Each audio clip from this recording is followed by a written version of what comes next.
September 20th, 2017 episode of Spam. There's no Andrew this week. He's off. I guess he's celebrating the holidays. And so I'm going to be solo. And although I am comfortable doing solo, I have no problem doing it. I do mainly do a lot of solo episodes and stuff on my YouTube channel. But for some reason, and I don't know why, this is every year right around this time, at mid-September, I get these allergies. Right, it's right when the weather just about starts to change, and my eyes burn, my sinuses are irritated, and it feels like it's like I'm smelling burnt wood. I've had this since I was since I can remember, since the second grade.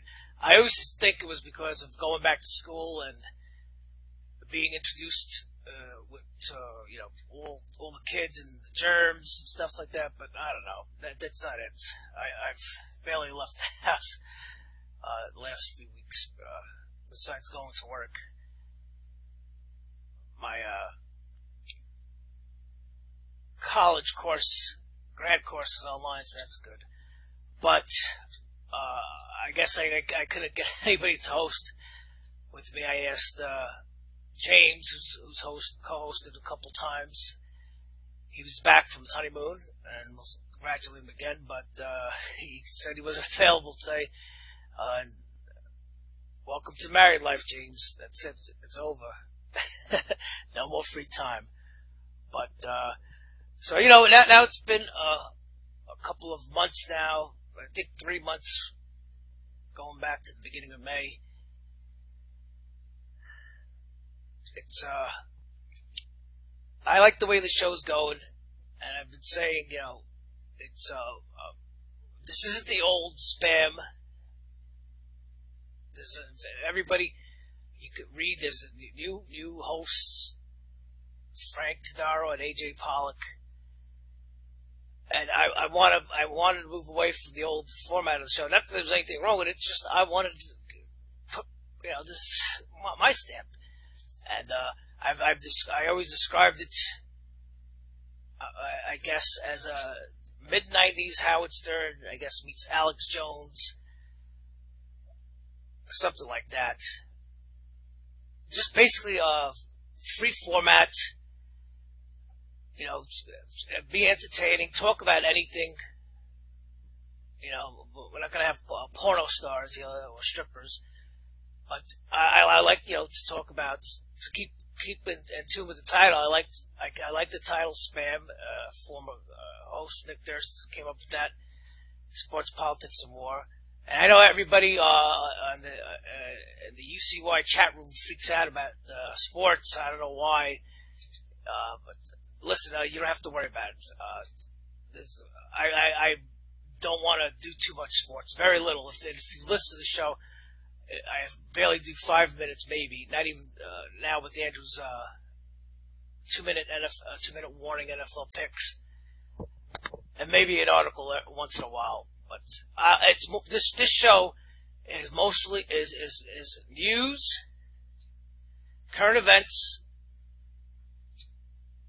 And entertainment, and in an entertaining fashion. I want me and Andrew to bring the show to the audience in an entertaining fashion. And if you pay attention, we talk about serious stuff, next level stuff. I comment, I give my opinions and my theories on stuff, next level stuff. I read a lot. They say I scour the internet.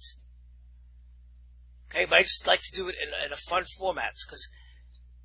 For some reason, society is people are developing shorter and shorter attention spans.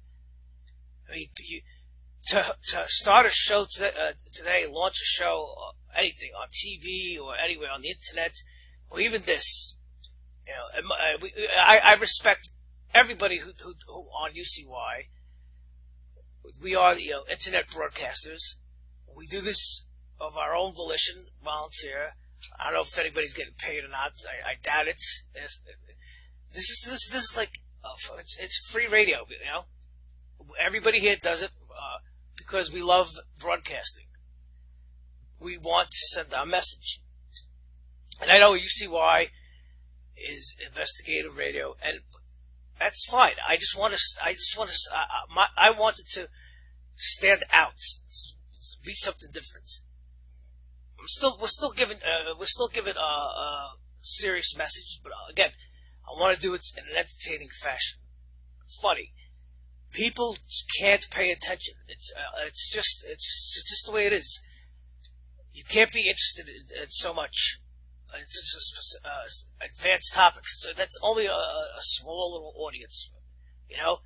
It's okay. Hey, if you want to broadcast to 10 of your friends every week, that's fine.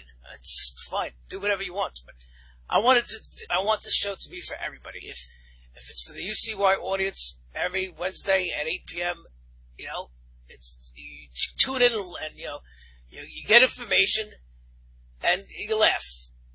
At least you try to make you laugh. But so I'm going to take this opportunity tonight to, at least for the first half hour, I want to break a little format, and I'll tone down the funniness and the entertainment, and only because listening to Trump yesterday at the UN General Assembly, I don't know what to believe anymore. It's the recent events the past few weeks, and now some of his supporters are freaking out that he's making deals with Pelosi and Schumer, and he's going to approve DACA, and he's not getting anything in return for it. No wall, no tax reform, no the Obamacare repeal and replace. I don't know what's going on. If you listen to whispers that he's been turned, I don't know. He didn't sound like he was turned yesterday during his speech, and it was received pretty well. He said a lot of good things, but anyway, that ties into another. I saw a presentation a few days ago, and it's really struck me. And there's a term, going around these days called, woke. People say they're woke. He's woke. They're woke. We're woke. I'm woke. But, are you really woke? Are you really awake? Or are you just dreaming, thinking you're awake? What I call, if you ever, the Wizard of Oz, the man behind the curtain. Well, there's puppet masters that rule the world and rule reality. And whether you want to admit it or not, everything you do is controlled. Everything. Just hear me talking. I'm talking about what's presented in front of me. News, current events. And I love people on the internet and social media. There's always those. You always get those one or two people. They think they know everything. They're on the next level. And they got the inside information, or they're knowledgeable. Are you knowledgeable? If you ever familiar with philosophy, Socrates, of what is true knowledge? Nobody has true knowledge. Certainly not me or you. Or the person standing next to you, sitting next to you. Maybe in this world, maybe there's, I'd say, less than 1,000 people with true knowledge. Maybe 5,000. Anything else is your belief or opinion or theory. But true knowledge is actually the people who make things happen, who are there, who have been there for years, and are in control and know they are the originators of everything that happens.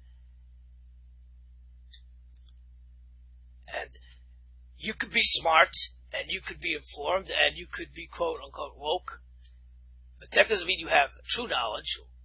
It just means you are informed and you have a good grasp of maybe what's going on. You put together the dots. But anyway, like I said, hopefully my voice will hold up. At 8:30, we'll still do the news. I'm going to play a few clips, and it'll tie in, I promise, and it'll make sense. I don't have to tell you things are bad. Everybody knows things are bad. It's a depression. Everybody's out of work or scared of losing their job. The dollar buys a nickel's worth. Banks are going bust. Shopkeepers keep a gun under the counter. Punks are running wild in the street. There's nobody anywhere who seems to know what to do, and there's no end to it. We know the air is unfit to breathe and our food is unfit to eat. We sit watching our TVs while some local newscaster tells us that today we had 15 homicides and 63 violent crimes, as if that's the way it's supposed to be. We know things are bad, worse than bad. They're crazy. It's like everything everywhere is going crazy, so we don't go out anymore. We sit in the house, and slowly the world we're living in is getting smaller, and all we say is, please, at least leave us alone in our living rooms. Let me have my toaster and my TV and my steel-belted radios, and I won't say anything. Just leave us alone. Well, I'm not going to leave you alone. I want you to get mad. I don't want you to protest. I don't want you to riot. I don't want you to write to your congressman because I wouldn't know what to tell you to write. I don't know what to do about the depression and the inflation and the Russians and the crime in the street. All I know is that first, you've got to get mad. You've got to say, I'm a human being. God damn it. My life has value.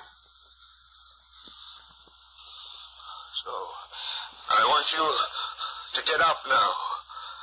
I want all of you to get up out of your chairs. I want you to get up right now and go to the window, open it, and stick your head out and yell, I'm as mad as hell, and I'm not going to take this anymore! Yes, mad as hell and not going to take it anymore. And if you listen to him, everything he described, that was from the movie The Network. Just about 41 years ago to the date, 1976. It's eerie. It makes your skin crawl. Everything he described, it could fit today. The Russians, the crime, and this and that. People afraid to leave the house, and now people are getting mad. But many people, their anger is misdirected. It's fighting with one another, black versus white, gays, straights, and Jews and Arabs. Democrats, Republicans, the left versus the right, the alt-left versus the alt-right, the center-right versus the center-left. Just tribalism. It's created. It's manipulated. That's what this whole thing I'm talking about. That I'm leading up to. Puppet masters. Everything's created. Propaganda, political battles, corruption, wars, strife, and who are the puppet masters? Who controls the world? And some of the stuff I'm playing, or I might play, some people listening, especially UCY regular listeners, like, oh, I know all this already. You have to, but a lot of people don't, and maybe you connect the dots. Just when you think you have all the answers, that's when they change the questions. You can't stop learning. You can't say, oh, I know it all. Nobody knows it all. But, and here's the speech from 1961, January 17, 1961. It was Eisenhower's farewell address. And maybe some of you are familiar with this. Influence, economic, political, even spiritual, is felt in every city, every state house, every office of the federal government. We recognize the imperative need for this development, yet we must not fail to comprehend its grave implications. Our toil, resources, and livelihood are all involved. So is the very structure of our society. In the councils of government, we must guard against the acquisition of unwarranted influence, whether sought or unsought, by the military-industrial complex. The potential for the disastrous rise of misplaced power exists and will persist. We must never let the weight of this combination endanger our liberties or democratic processes. Ha, ha, ha. That's a mouthful. And that's 1961. And that's, in my opinion, Eisenhower spilled the beans. And, you know, that I think that was the turning point in the United States. And shortly, you know, a couple of years later, when Kennedy got assassinated, that's it.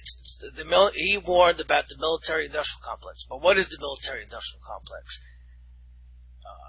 It's a lot of things. It's a lot of things. People don't even realize NASA. You think, oh, NASA, there's spaceships. NASA, everything you see is daily you see. NASA is 90% top secrets, above top secret. Only 10% is for the public and maybe a few politicians or researchers. There's so many things going on. We're not allowed. We're not allowed to know. No knowledge, definitely. They have the knowledge, not even all of them. Maybe a few of them. And all the money that goes to these things. What are they? Where's it going?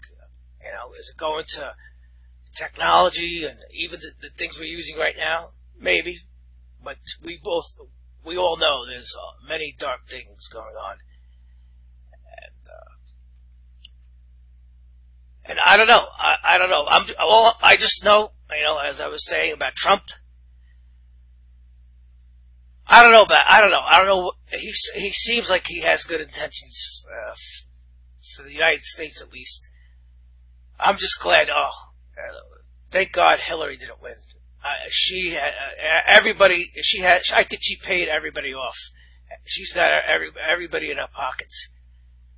And, it's, just watching her, now, promoting a book, the late night talk shows, the propaganda tool, the propaganda arm of Hillary, the Democrats, and probably the military-industrial complex. Or whoever it is, there's other terms thrown around these days, the deep state, shadow government. But we'll get more into that in a little bit. Still got a little bit of time, a lot of time before the news at 8:30. But I'm going to connect the dots a little bit. I'm going to try to connect the dots of the puppet masters and what is really going on. And, you know, yesterday, or since Trump's campaign and especially yesterday, his speech at the UN, you hear the media saying, "Oh, he's a nationalist, a populist." You hear these terms. You got to hear these terms, and it's bad. They say it's bad. Populist and nationalism is bad. And in Europe, Brexit, that's bad. You know, why is it bad? In Trump's yesterday's speeches, he wants to do what's best for America first, and he said every other leader should do what's best for their country, also for the people that they represent. And he's right. And you hear Hillary last night on the Colbert show, Colbert. He is the propaganda minister. He's Hillary Clinton's propaganda minister. Oh, give me a break. These talk show hosts at night, all they do is bash Trump, bash everything, bash his policies. Oh, and I didn't, thank God I didn't watch the Emmys. I heard about it. He hosted the Emmys, I think it was Sunday. From what I hear, it was what, 3 hours of Trump bashing and everything against his agenda. Give me a break. It's nauseating, but I'm happy. A lot of people are starting to wake up to this, and they're sick of it. Well, at any rate, I played earlier on. I played the "I'm Mad as Hell" clip from the movie The Network from 1976, and I think that movie was trying to say something. That's another thing. There's always what you call the good guys, or now they call them the whistleblowers, always trying to alert the public. And it's up to you whether some people don't realize it and they don't know what's being presented to them.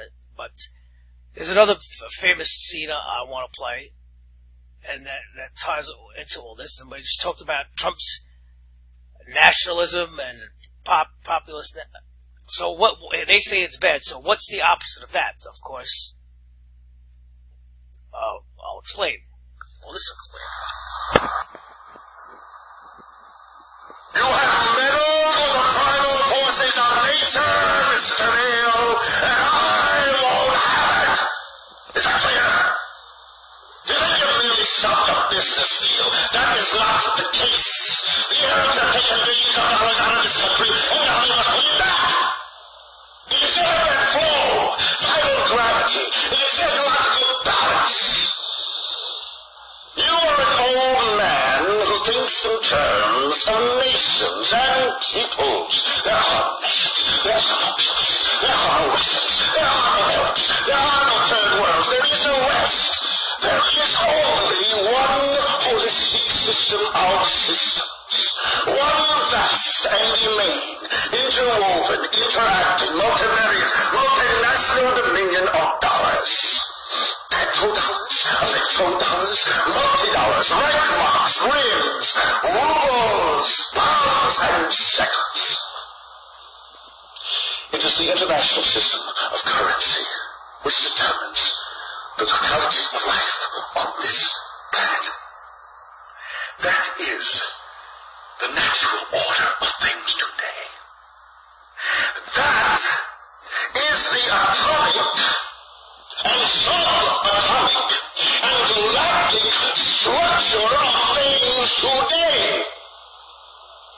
And you have meddled with the primal forces of nature.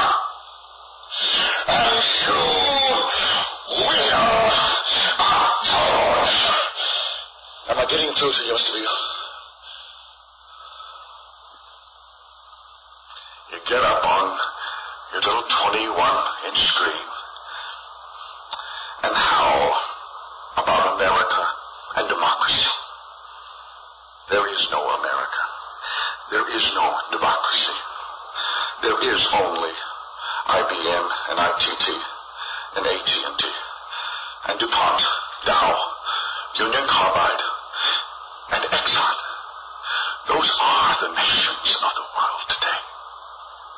What do you think the Russians talk about in their councils of state? Karl Marx? They get out their linear programming charts, statistical decision theories, Minimax solutions, and compute the price-cost probabilities of their transactions and investments, just like we do. We no longer live in a world of nations and ideologies, Mr. Beale. The world is a college of corporations, inexorably determined by the immutable bylaws of business. The world is a business, Mr. Beale. Yes. And if today, that movie, that was from 1966, there's a few more corporations that rule the world. Microsoft, Amazon, Google, Facebook, and so forth. So, that scene, what he described, what he explained, that's globalism. So is that better than populism and nationalism? I don't think so.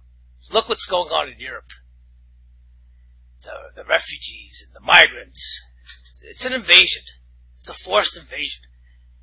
And you say, oh, Frank, have a heart. Those people, fleeing from persecution and oppression. Well, who persecuted them and who oppressed them?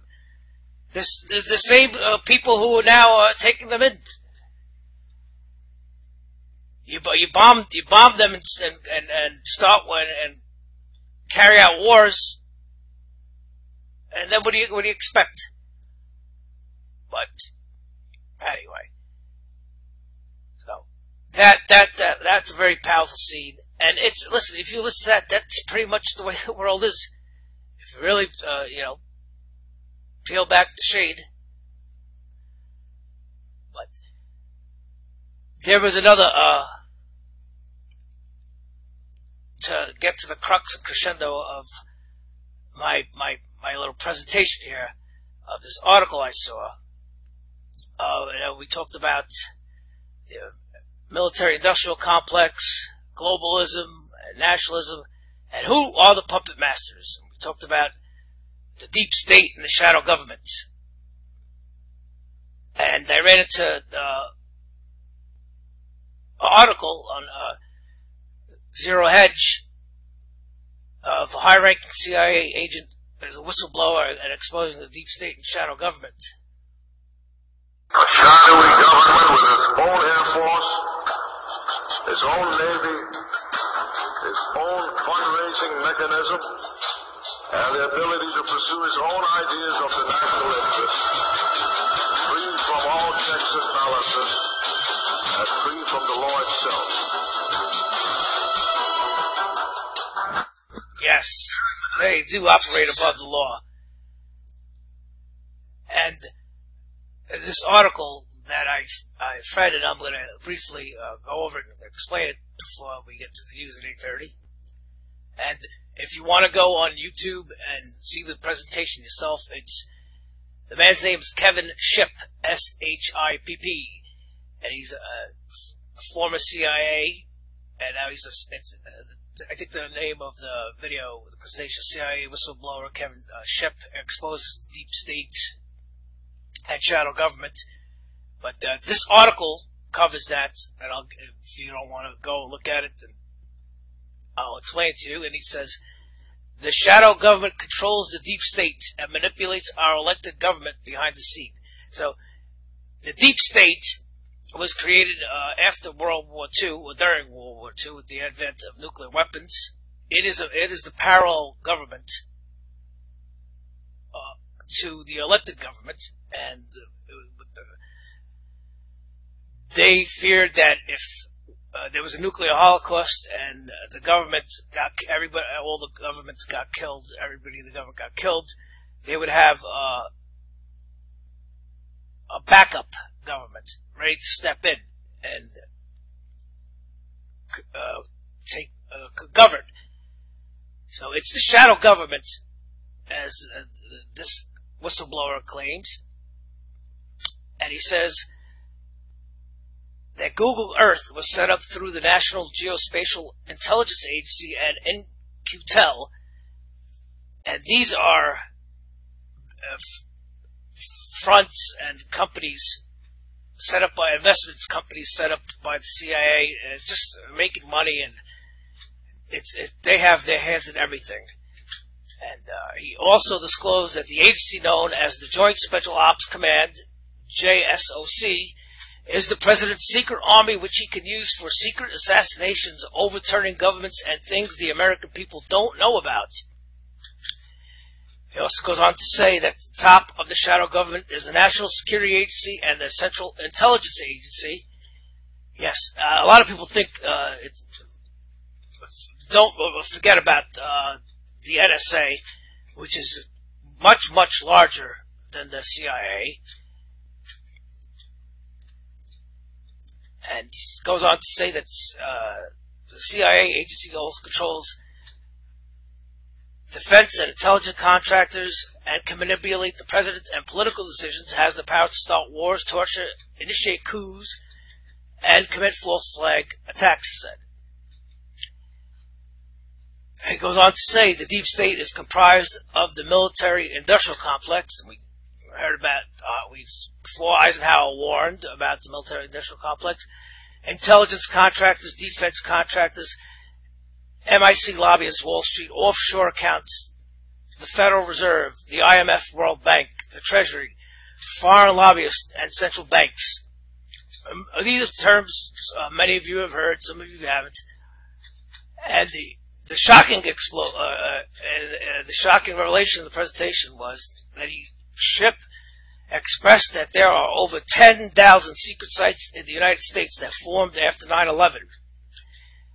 There are 1,291 secret government agencies, 1,931 large private corporations, and over 4.8 million Americans that he knows who have a secrecy clearance, and 854,000 who have top secret clearance, explaining they signed their lives away bound by an agreement. Basically, yes, they signed their name in blood. And he goes on to disclose how Congress is owned by the military-industrial complex through the Congressional Armed Services Committee, 48 senior members of Congress giving those members money in return for a vote on the spending bill for the military and intelligence budget. And, oh, by the way, just yesterday, the military-industrial complex was given $700 billion. So, nothing changes. And if you remember, the day before 9/11, when Rumsfeld, at the hearings, with a straight face, well, not with a straight face, if you go back and look at that, it looks like he's holding his laugh to how he disclosed that, oh, by the way, the Pentagon, I don't know, they can't account for $2.3 trillion. Yeah, that's right. $2.3 trillion. Oh, we just don't know what happened to it. Oh, and the next day, 9/11 happens, and, quote, a plane hits, the side of the building where all the data servers, the data banks, were holding that information. So, to wrap this up, and you see, the puppet masters. Who controls the world? That's pretty much it. I mean, some people want to say, oh, maybe it's the Queen of England. Some people say the Pope, the Jesuits. Who knows? Who's the top dog? Who are the top dogs? The Council of Foreign Relations, the Club of Rome. No matter who you are, there's always a bigger shark. Everybody, I guess, answers to someone else, or to others. And who is at the top of the pyramid? I guess we won't know. I guess, I don't know. Maybe Satan. Who knows? But anyway, we're gonna do the news. The storm of the century, Maria pummels Puerto Rico. Hurricane Maria caused devastation across Puerto Rico Wednesday as 150-mile-an-hour winds from the island's worst storm in living memory flooded the capital and sent thousands scurrying to shelters. After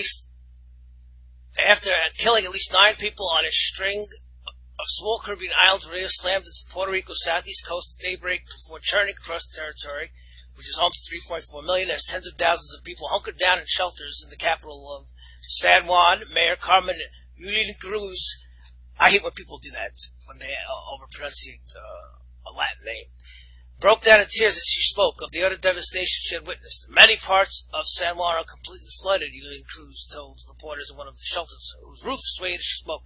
Yes, I thought they gave a dire warning, evacuate or face death. Our life as we know it has changed. There is a lot of pain and a lot of devastation. Maria made landfall as Category 4 storm on a 5-point Saffir-Simpson scale, initially packaging winds of a little over 150 miles an hour before easing slightly as it powered down towards San Juan. And I saw on Twitter yesterday people filming it and uploading footage with their phones. And I don't know. Listen, if you have the ability to stand in the middle of a so-called storm of the century and film, how bad is it then? Maybe it's just a little overhyped. I don't know. Or maybe those are brave people trying to capture the footage for all of us. I don't know. I'm just tired of the storm of the century. Every storm is a storm of the century. And she goes on to say, Mike Deese wrote on Twitter, the wind sounds like a woman screaming at the top of her lungs. I don't know what that means. We are getting absolutely hammered right now. Amy Ragu, who was riding out the storm in her apartment in San Juan, said water had cascaded through the ceiling. Get out! We are taking refuge in the hallway, and there's about a foot of water in my apartment. Get out! They said evacuate or be killed. As we anticipated, this is the most devastating storm in a century or in modern history. Oh, God, everything. Puerto Rico Governor Ricardo Rosello said on CNN as he warned of the danger of flooding and mudslides. Puerto Rico's most catastrophic hurricane was back in 1928 when Hurricane Okeechobee, also known as San Felipe II, killed 300 people. Man, I feel like this is Univision now. Honestly, I hope all the people in Puerto Rico and those Caribbean islands, I hope they're safe and recover. But listen, they live there. That's normal for them. That's a normal occurrence. It happens all the time. So, and that is probably the best thing that happened to Puerto Rico. Weren't they bankrupt? I guess now they get their bailout, as of course they will receive billions in aid. Moving along, and we talked about Trump's General Assembly speech yesterday. Embarrassment as Theresa May delivered speech to mostly empty United Nations General Assembly. Ha! She's another one of those leaders in Europe, the social justice warriors. Theresa May suffered an embarrassing moment today as she delivered a speech to a mostly empty room at the United Nations. The Prime Minister's attack on Donald Trump, of course, everybody attacks Donald Trump, was heard by a handful of diplomats with vacant seats far outnumbering the officials in the audience. I actually saw it. It was a bunch of leaders from Africa who looked so disinterested in what she had to say. It was funny if you go look at that. It comes just a day after French President Emmanuel Macron drew a much larger audience to hear him speak to the UN General Assembly held to speak in New York, and it was packed to the rafters as Donald Trump delivered his Rocket Man speech yesterday, referring to Kim Jong-un. That's pretty funny. And if you heard Hillary last night on the Colbert Show, she called Trump's UN speech very dark, very dark. Oh my God! Yeah, she actually had the balls, the brass balls on. And said she referred to herself last night on the Stephen Colbert Show as she considers herself the modern day Paul Revere warning about the Russians. And Colbert is like, oh yeah, oh wow, and the audience is clapping. You got to be kidding me! But anyway, I digress. The Prime Minister rallied against his decision to pull America out of the Paris climate change deal and blast the nations which erect trade barriers and pursue protectionism. Hey, Trump said it. Worry about your own nation. And the Paris climate change deal, that was not a binding accord. Give me a break. That was a Ponzi scheme. Addressing the United States pays all the money, and China pays nothing until 2030. That's a real good deal. The United States pays $200 billion. We have to shut down our coal. And you say, oh, Frank, that's good. Coal pollutes and it's good. Yeah, we shut down our coal, but of course we're going to have to buy our coal from China. You see? So we get screwed twice. So we get screwed 6 ways to Sunday. But that was Obama, and that would have been Hillary. Addressing the United Nations General Assembly in New York, Ms. May issued slapdowns to Mr. Trump, Russian President Vladimir Putin, and North Korea dictator Kim Jong-un. Oh yeah, she issued slapdowns. Who writes this stuff? And hey, should those three names be in the same sentence? Trump, Putin, and Kim Jong-un. See how these subtle things. You gotta be aware of this. Leaders who fail to respect international agreements risk jeopardizing faith in institutions. She warned, no, don't worry about your own country. Every day there's terrorist attacks in London. Every day. Worry about your own country. Risk jeopardizing international agreements. Again, the Paris Agreement was not binding, and all the NAFTA and all the TPP, those were rip-offs signed by Obama. I'm sure he got some money out of it. Delivering a thinly veiled rebuke to the U.S. president, she said climate change is depleting and degrading the planet we leave to our children. No, it's not. I just read a study the other day. It came out, and it said that the climate model might actually be very off. Many years off and a 1.5 degree off. Celsius.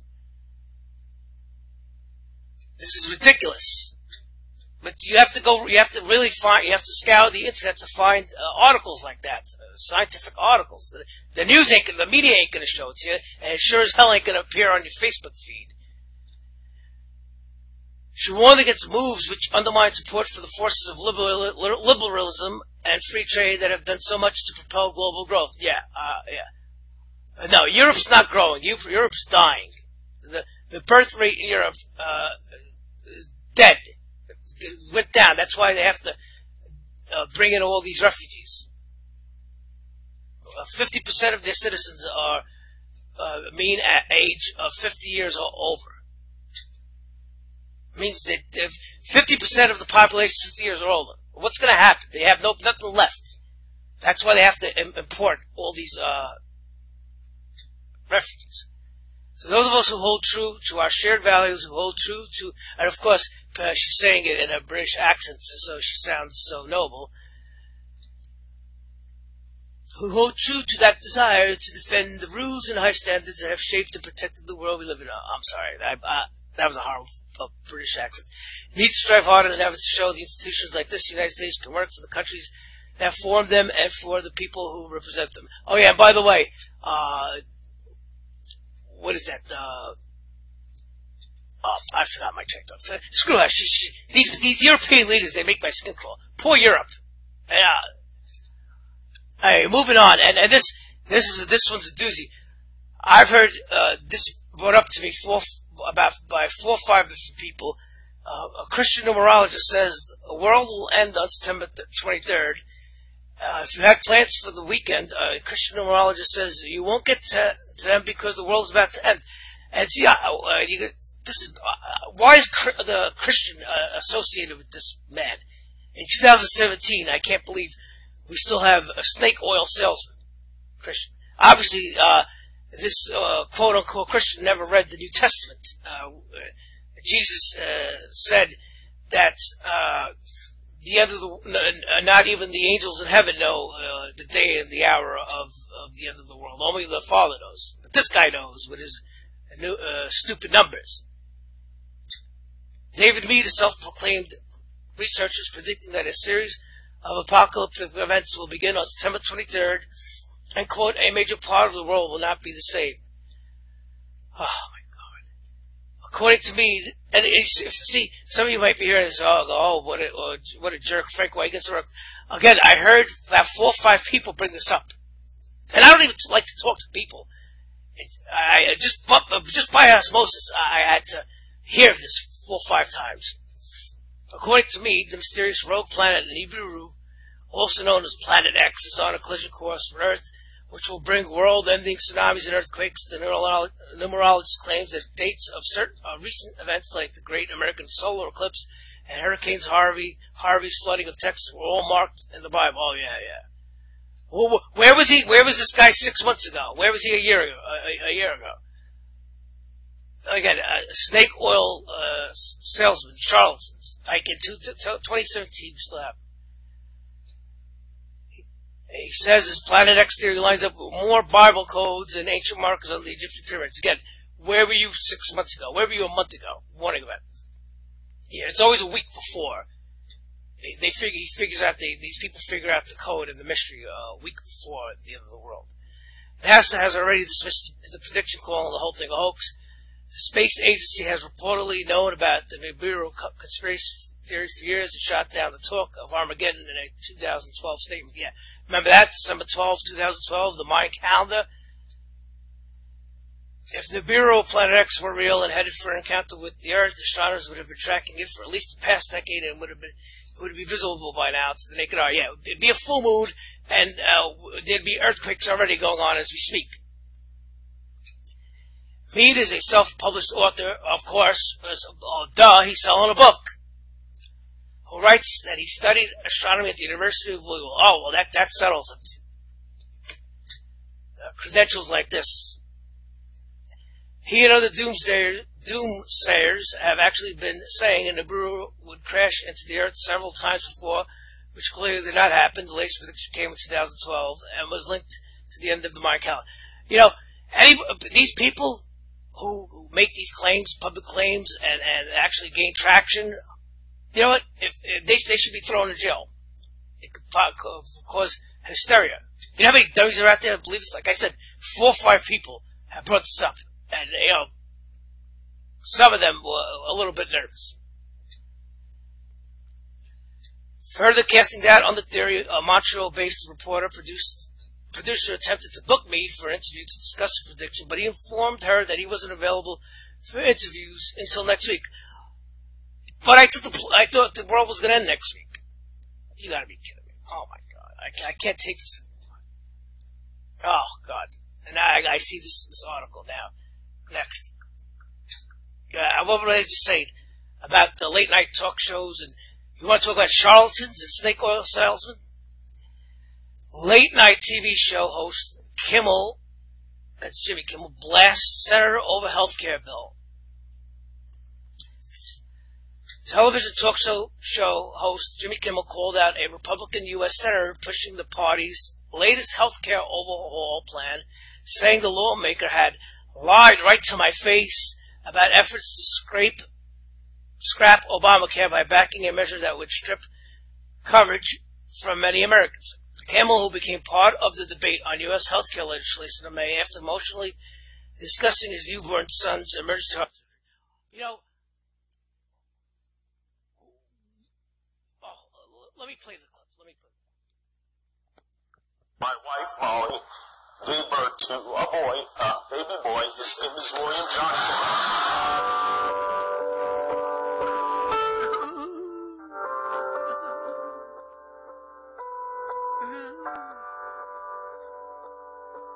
You gotta be kidding me, man.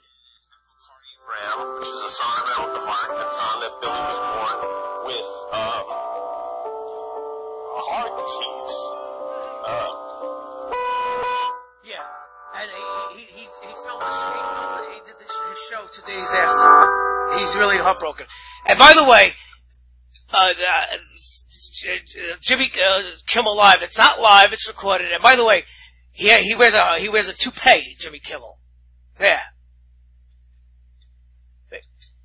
Well, when did Jimmy Kimmel become the spokesperson for the healthcare in the United States? Because his baby boy was born with a heart defect. You know, thank God, he survived. But Jimmy Kimmel's a multimillionaire. What is he worried about? Unbelievable. These celebrities really are starting to piss me the fuck off. Kimmel, who became part of the debate on U.S. healthcare legislation in May after emotionally discussing his newborn son's emergency heart surgery. Yeah, you don't think that was planned, right? I'm not his son being born with the heart defect, but exploiting it. Like I said, he did it 2 days right after it. Can you imagine your newborn baby boy, life-threatening condition, and survived, and 2 days later you go film a show? He took aim at Senator Bill Cassidy on his show on Tuesday night, along with fellow Republican Senator Lindsey Graham. Cassidy authored a bill that now has White House support to dismantle the 2010 Affordable Care Act passed under former Democrat President Obama. Our Lord and Savior Barack Obama. These people, man, Kimmel has called for health care that will ensure treatment for children who do not come from multi-families. Like his, Cassidy appeared on Jimmy Kimmel Live in May and said that he supported access to preventative care regardless of... Listen, the problem with healthcare in the United States is the big events in your life. If you have big surgeries or extensive stays in the hospital, chemotherapy that could cripple you. That's the problem. What Obamacare pays for is the little things. A cold, a couple of, if you get a cut, stitches, or a sprained ankle. That's 70% of healthcare is that, little things. And that's what Obamacare pays for. That's why it's a problem. Anyway, moving along. I'm tired of these celebrities. Now all of a sudden now that they're involved in this, but thank God nobody listens to them. Anyway, moving along. We're running out of time. Speaking of Europe, listen to this, doozy. France may make wolf whistling and asking women for their phone number a criminal offense. Wolf whistling is set to be banned in France as the government declares war on men hassling women in public. Yeah, I wonder why. All the refugees are molesting and groping and raping the women. Was it a problem before? Under new plans, bugging women for their telephone numbers and following them could also be prohibited. Now, oh my God. The crackdown comes after surveys show virtually all French women have been harassed on public transport in the street or elsewhere. All. That's, what is that, 99%? Even the fat 400-pound French women with mustaches, they get harassed for their phone number and groped on the public transportation. France's new leader, President Emmanuel Macron, has pledged to end this during his election campaign.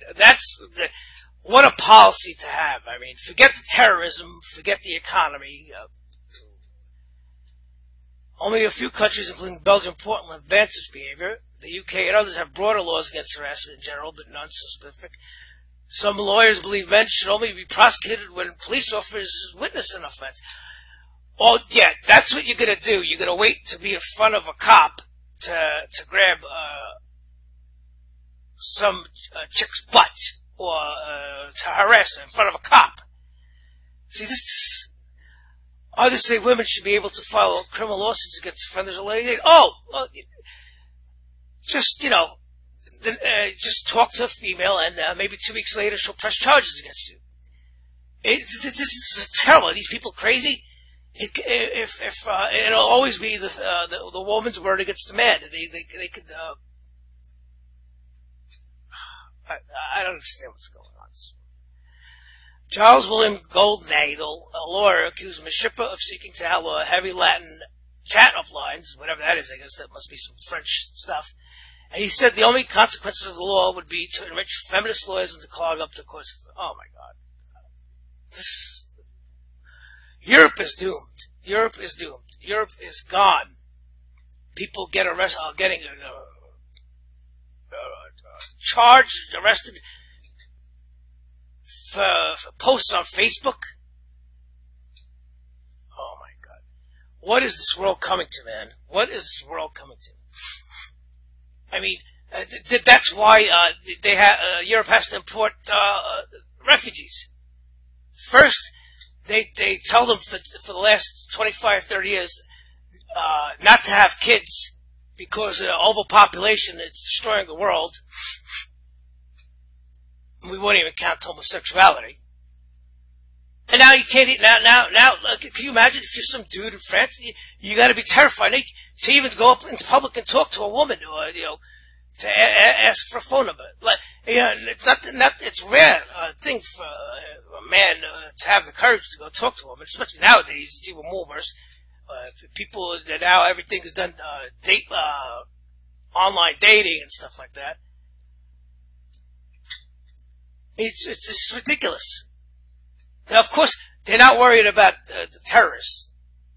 See, in England, if you make a post on Facebook about criticizing the terrorists, the police show up at your door. And in Germany, too. It's considered hate crime. This is ridiculous. That's just what happened this week in London. Unbelievable. Unbelievable. Anyway, we're getting close to almost running out of time. But it's just ridiculous. It's ridiculous. And thank God.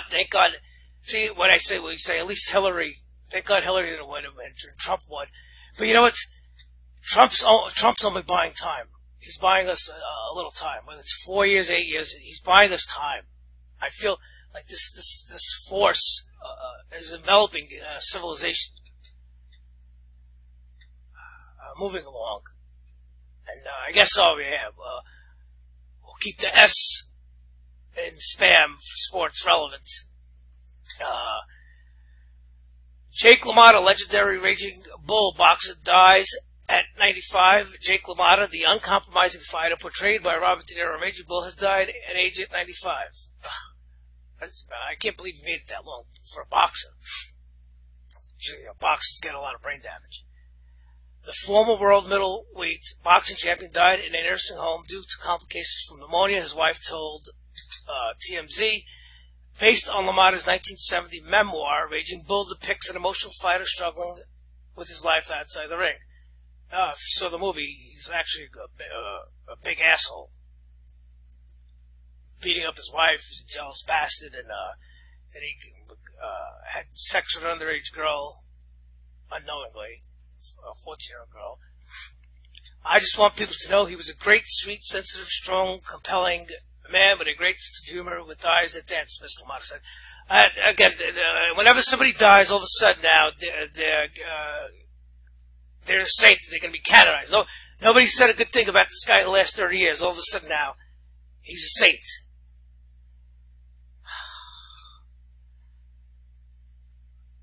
It's sickening. Thank God that Andrew next week is going to read these articles. Reading them, I guess it's from a different point of view than reacting to them. Sports commentators praise his willingness to take a severe beating in order to get close enough to land the best punches of his opponent. His stamina in the ring, which he honed during a prison sentence, earned him the nickname the Bronx Bull.